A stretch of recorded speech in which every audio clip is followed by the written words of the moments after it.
पावटा, वाल, वरणा, वालपापडी, सेमगू, वालक, बरेच नावं आहेत. हे एक परिचित कडधान्य आहे.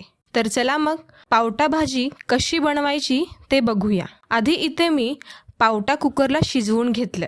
सर्वात आधी कांदा टोमॅटो भाजून घ्या. मऊपणा झाल्यावर मिक्सरमध्ये बारीक करा. कढईत तेल घ्या. तेल गरम झालं, टोमॅटो कांद्याची पेस्ट घालून घ्या. थोड्या वेळाने चवीनुसार मीठ, चटणी, हळद घालून एकत्रित करा. नंतर यात शिजवलेलं पावटं घालून सगळं एकत्रित करा. मस्त असं पावट्याची भाजी तयार झाली आहे.